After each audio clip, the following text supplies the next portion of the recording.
And good morning, everyone. It's 10:20. It's 10:22 a.m. If you hear some rattling, those are the Santa Ana winds. And they come through here sometimes. And today, they're supposed to be very heavy. So I leave in a couple days, so I just wanted to get on real quick and drop a video on a subject I've been thinking about heavily. And after I've had several conversations with various people, and that is the times of productivity versus the downtime in the life of whatever artist that you identify as, which soon enough that becomes a circular thing. Little brief on myself.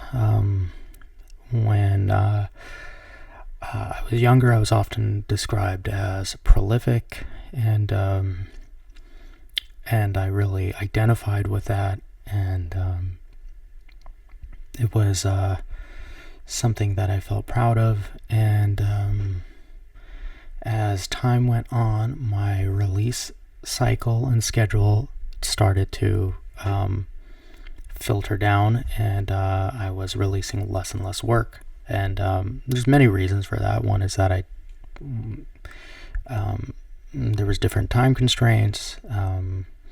There was life stuff. There was the money stuff, and there was times where I just didn't feel like doing work.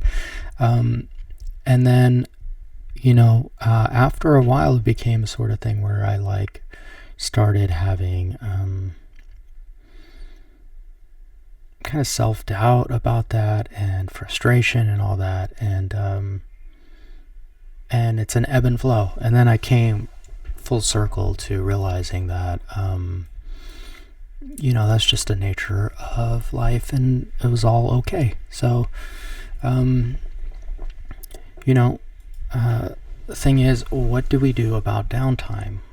If you identify as an artist, which becomes something that is a sense of self, and when you start not releasing work, well, you feel like there's something big missing in your life, and that causes anxiety and frustration. And I think that is one of the areas where we can easily fix by understanding that identity is just a made-up thing.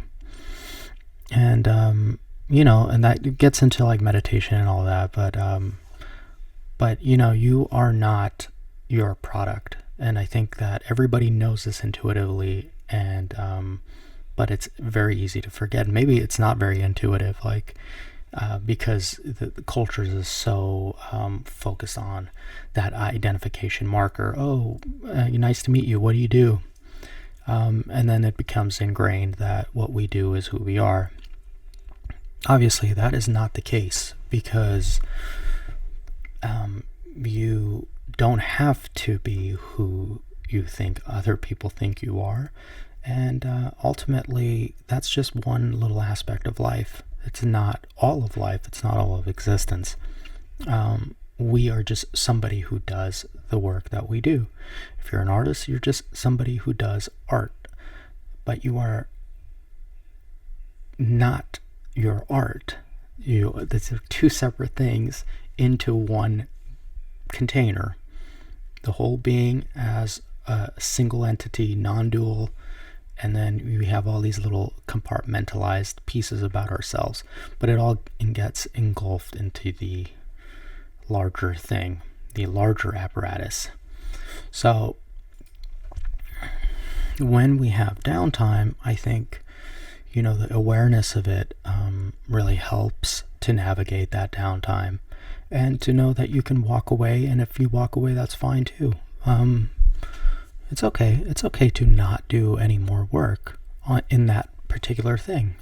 Whatever it is that you have identified with in the past, it does not mean that you have to continue it, nor does it mean that, people in your circle don't love you because you are XYZ. The only people who would love you for that are people who are X degrees of separation from you, and they just like the imagery of what that represents, because they don't know you, and that's just one little aspect of you. So creative blocks come and go. They are the nature of the creative fields. But the longer the anxiety and frustration build, the more difficult it actually becomes to just do the work. And the thing is, there is a way out. You can snap yourself out of it. Hard to do, but it really just comes down to awareness.